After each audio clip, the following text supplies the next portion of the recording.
సుజాత్ గారు మీ దగ్గరికి వస్తున్నాను. మహిళా బిల్లును ఓడించిన కాంగ్రెస్ పార్టీని ఓడించండి. లేటెస్ట్ గా ప్రధానమంత్రి నరేంద్ర మోదీ పిలుపు. ఏం చెప్తారు? అరే ఈయన చెప్పుడేమైందండి? ఆయన చెప్పినంత మాత్రాన మరీ అవివేకులు అయితే లేరు కదా జనాలు. ఆయన చేయాల్సింది ఇందాక సుమిత్ర గారు చెప్పినట్టే ఆయన ఏమి చేయాలనుకున్నాడో అది చేసుకున్నాడు. ఆయనకు తెలుసు బిల్లు వికటించుకోకపోతుంది, అసలు పని చేయదు అనేది తెలిసి ఆయన ప్రవేశపెట్టాడని. ఈ రోజు ఎంతమంది అన్ఎడ్యుకేటెడ్ గా ఉన్నారండి? అందరు ఎడ్యుకేటెడ్ గా ఉన్నారు. అందరికీ తెలుసు ఆయన దాన దండోపాయాలన్నీ ప్రయోగిస్తాడు. ఎన్నికలు వస్తే చెయ్యనటువంటి ప్రయోగం లేదు. మనం చూసినాం కదా, 40 మందిని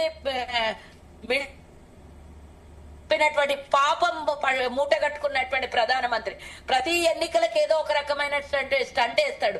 ఒక్కొక్కసారి ఒక్కొక్క రకంగా ప్రాణాలు తీసేయడానికి ఎన్నికిపోయినటువంటి మోదీ ప్రభుత్వాలు ఈ రోజు మహిళలని నిజంగానే బతికుండంగా ఈ జీవితం. దయచేసి దేశ భద్రతకు సంబంధించినటువంటి విషయం, వాటిలో ఎలాంటి నిజానిజాలు లేనప్పుడు, సాక్ష్యాధారాలు లేనప్పుడు మనం వేగంగా న్యూస్ ఛానల్లో కూర్చొని భారత సైన్యం గురించి అమరులైనటువంటి వ్యక్తుల గురించి మాట్లాడడం కరెక్ట్ కాదు. దయచేసి అలాంటి విషయాలు తప్ప మీరు ఏదైనా రాజకీయంగా ఎలాంటి విమర్శలైనా చేసుకోండి. ఇన్ని రోజులైనా 6 సంవత్సరాలైనా దాన్ని ఇంతవరకు ఛేదించలేకపోయిందంటే ఎవరిది విఫలమో? ఎన్నో అడ్డమైనటువంటి చెత్త అన్ని తీసుకొని వచ్చి చేస్తారు కదా.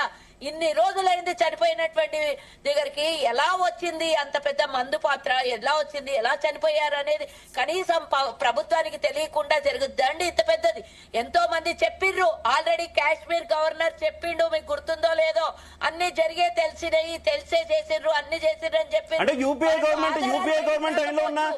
గవర్నమెంట్ టైంలో పేలినటువంటి బాంబు పేర్లని కూడా యూపీఏ గవర్నమెంట్ కి తెలిసే జరిగినాయి. అప్పుడు జరిగినాయి అన్ని కూడా మీకు తెలిసే జరిగినాయా?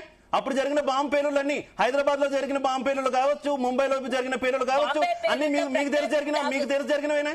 ఈ కరెక్ట్ కాదు కదా. నేను దయచేసి చెప్తున్నా, మీరు రాజకీయ ఆరోపణలు ఏమైనా చేసుకోండి, భారత సైన్యాన్ని అమరవీరుల్ని తీసుకురావద్దు. నా రిక్వెస్ట్ అంతే.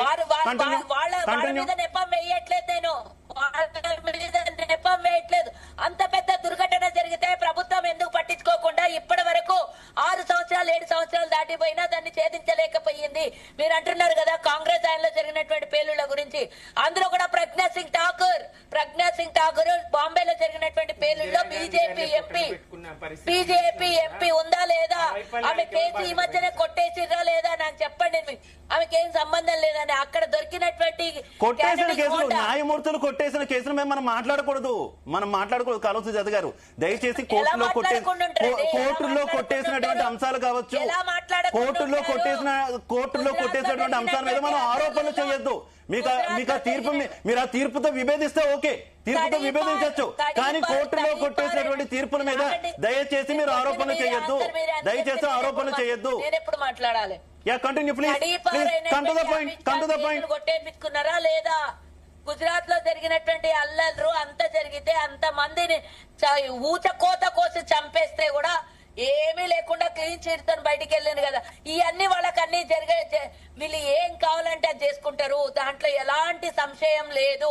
వాళ్ళకి కావాల్సినట్టుగా వేలాది మందిని పొట్టన పెట్టుకున్నటువంటి చరిత్ర వాళ్ళిద్దరు దేశాన్ని అమ్మేస్తున్నారు, ఇంకో 2 కొంటున్నారు.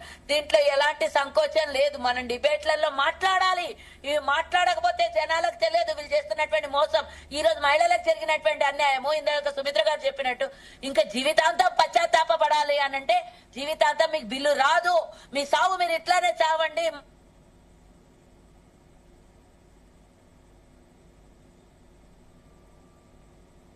సుజాత్ గారు మీ సిగ్నల్ ఇష్యూ ఉంది. దయచేసి కుదిరితే కారు ఒక చోట స్టాప్ చేసి మాట్లాడడానికి ట్రై చేయండి. నేను మళ్ళీ మీ దగ్గరకు వస్తాను. హేమ గారు, మహిళలంటే అణగదొక్కేస్తాం. మహిళలు ఎంతమంది ఆడపిల్లలు ఈ రోజు వాళ్ళు పరిపాలిస్తున్నటువంటి రాష్ట్రాలలో మహిళలకు ఎక్కడైనా భద్రత ఉన్నదా? వాళ్ళు మహిళల్ని గౌరవిస్తారని మనం అనుకోవడం. సుజాత్ గారు మీ సిగ్నల్ వీక్ గా ఉంది. దయచేసి కుదిరితే ఒక చోట కారు ఆపి మాట్లాడడానికి ప్రయత్నించండి ప్లీజ్. రైట్, నేను మళ్ళీ మీ దగ్గరకు వస్తాను సుజాత్ గారు. హేమ గారు కంటిన్యూ. ఈ రోజు అసలుకి ఇప్పటి వరకు ఈ